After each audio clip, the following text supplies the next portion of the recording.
बच्चों मैं स्वागत करता हूं आप सभी का इंडिया के सबसे बड़े लर्निंग प्लेटफॉर्म अनअकैडमी पर। माई सेल्फ अभिषेक शर्मा और मैं हूं आप लोगों का जीएस और जीके का कोच। मेरे पास 15 साल से ज्यादा का एक्सपीरियंस है बच्चों। IAS exam, PCS exam, Indian engineering services और पीएसयूज एग्जाम्स के लिए जनरल स्टडीज और जीके पढ़ाने का। नाउ आज 10 मिनट की क्लास के अंदर एक और इम्पॉर्टेंट टॉपिक हम डील करेंगे, जो टॉपिक ईएससी के एथिक्स के पेपर के लिए बहुत इंपॉर्टेंट है और डिफरेंट पीएसयूज एग्जाम्स के इंटरव्यू के लिए बहुत इंपॉर्टेंट है बच्चों। तो चलिए टॉपिक की तरफ बढ़ते हैं। टॉपिक आपको मालूम ही, आज का टॉपिक है गुड गवर्नेंस। तो एथिक्स में गुड गवर्नेंस काफी पूछे जाने के चांसेस हैं और इंटरव्यूज में गुड गवर्नेंस पर क्वेश्चंस आते हैं। तो टॉपिक की तरफ बढ़ते हैं। थोड़ी सी मैं आपको कुछ जानकारियां दूं और फिर टॉपिक की तरफ बढ़ता हूं बच्चों।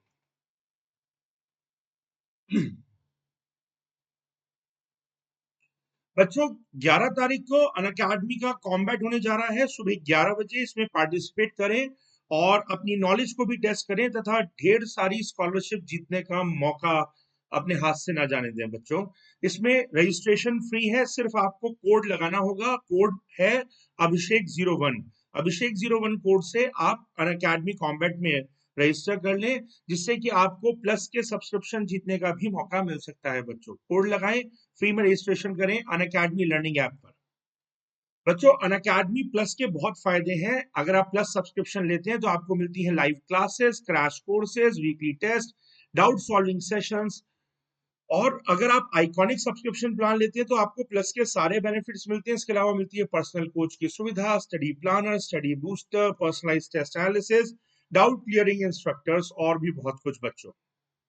तो प्लस या आइकॉनिक्स में से कोई एक सब्सक्रिप्शन लें और अपनी तैयारी को बेहतर बनाएं बच्चों। बच्चों हम YouTube पर तो पढ़ ही रहे हैं, YouTube पर भी तैयारी करिए, लेकिन YouTube के अलावा अनअकैडमी प्लस पर पढ़कर देखिए।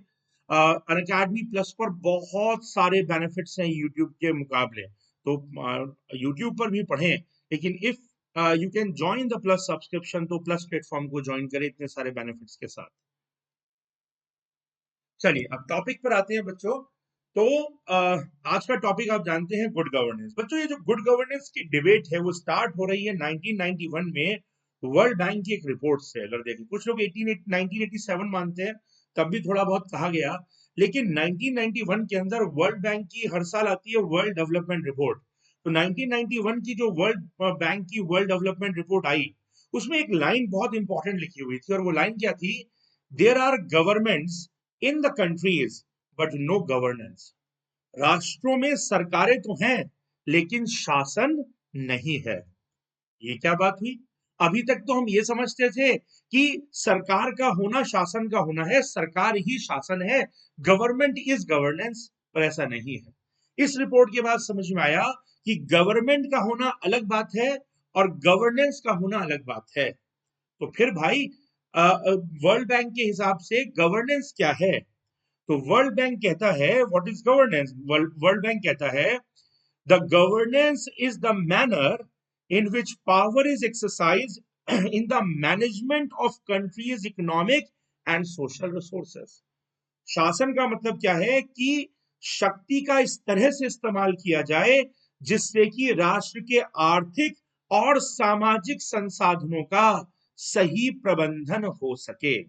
सो if there is government but the government is not properly managing the social and economic resources of the society, there is no governance। Governance अगर सरकार है लेकिन सरकार देश के सामाजिक आर्थिक संसाधनों का सही प्रबंधन नहीं कर रही है, उनकी वेस्टेज कर रही है, सही से उनको मैनेज नहीं कर पा रही है, तो सरकार के होने के बावजूद भी शासन नहीं है। शासन का मतलब देश के आर्थिक और सामाजिक संसाधनों का सही से इस्तेमाल किया जाए, उनका सही से प्रयोग किया जाए बच्चों, तब शासन माना जाएगा। तो अगर सरकारें सही से मैनेजमेंट नहीं कर रही हैं, वेस्ट कर रही हैं रिसोर्सेस को, तो सरकार के होने के बावजूद भी शासन नहीं है। इसीलिए अब ये माना जा रहा है कि governance is not only concern with the government activities, क्योंकि सरकार के ना होने के बावजूद भी शासन हो सकता है और सरकार के होने के बावजूद भी हो सकता है शासन ना हो। So governance is not only concern with government activities, ये हमसे भी संबंधित है। हम भी तो देश के सामाजिक संसाधनों का हिस्सा हैं। हम जो रिसोर्सेस क्रिएट करते हैं, जिन रिसोर्सेस को यूज करते हैं, हम मतलब जनता, समाज, वो बहुत सारे गवर्नमेंट से अलग प्राइवेट और नॉन गवर्नमेंटल ऑर्गेनाइजेशंस, वो भी तो देश के रिसोर्सेस को यूज कर रहे हैं या क्रिएट कर रहे हैं।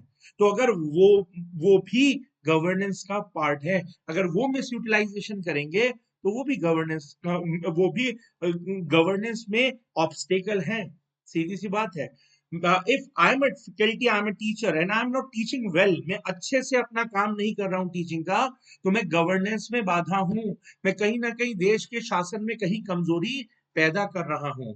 कोई डॉक्टर अगर अपना काम ढंग से नहीं कर रहा है, भले ही वो प्रशासनिक अधिकारी नहीं है, लेकिन वो भी जो है गवर्नेंस का हिस्सा है, और वो गवर्नेंस में बाधक बना हुआ है। अभी आपने देखा होगा पेंडेमिक सिचुएशन में केवल सरकार ही थोड़ी मैनेज कर रही थी, इतने प्राइवेट हॉस्पिटल्स मैनेज कर रहे थे, इतने डॉक्टर्स मैनेज कर रहे थे, ऑक्सीजन सप्लायर्स मैनेज कर रहे थे, सबसे जुड़ करके ही तो भाई गवर्नेंस खड़ी होती है, वरना गवर्नेंस फेल कर गई। ठीक है, तो इसलिए the governance is not only concern with government activities, it includes government and non government sectors. It is not only concern with the politics and administration, but also with the social and economic sector. तो ये sector चाहे private हो चाहे government हो, अगर ये sector भी अच्छे से काम नहीं कर रहा, केवल राजनीति और प्रशासन शासन नहीं है, गवर्नेंस नहीं है। Government is important medium, but only medium to run the governance. It is not the sole governance. We people are also the part of the governance. तो हमें अपनी जिम्मेदारी एटलीस्ट समझनी चाहिए इसके अंदर। ठीक है, so the governance can be seen in the group efforts of the society for the welfare of public.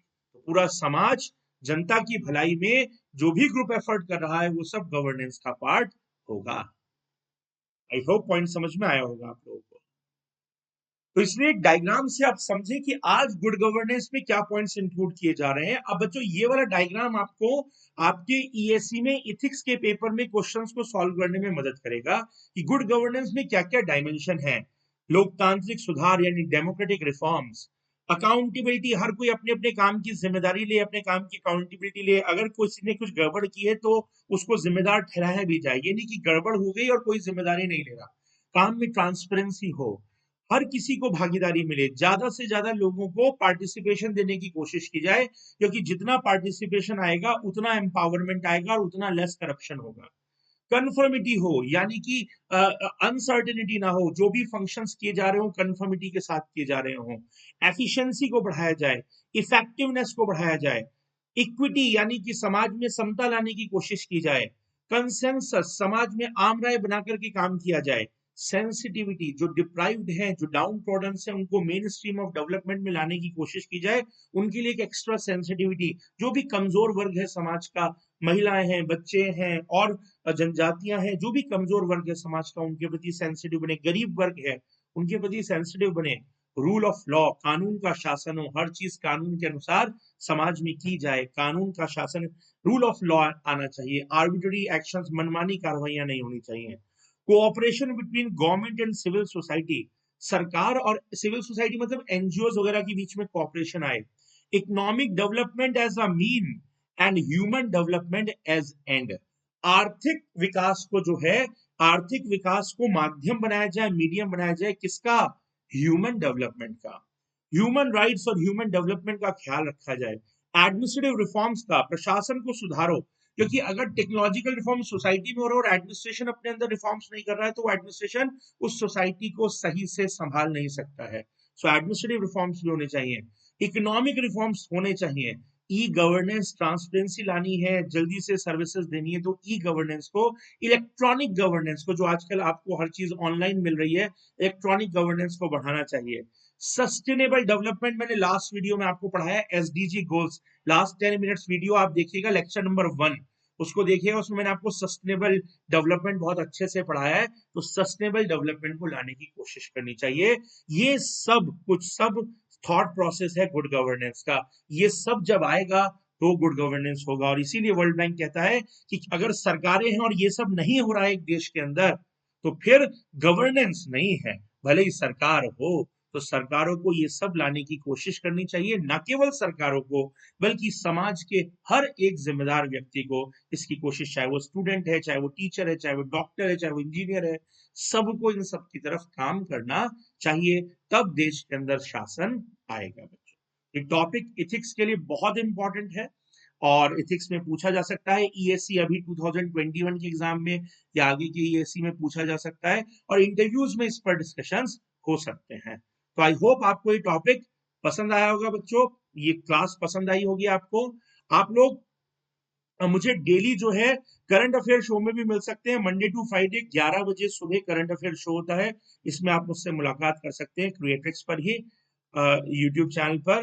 और आप डेली 10:30 PM पर बच्चों मेरी फ्री स्पेशल क्लास होती है अनअकैडमी लर्निंग ऐप पर, जिसमें मैं जीके के एमसीक्यूज की प्रैक्टिस कराता हूँ। ये क्लास बेहद मजेदार होती है, एक बार आएंगे फिर तो आप बार बार आएंगे, तो इस क्लास में भी आकर के देखिएगा, आपको मजा आएगा।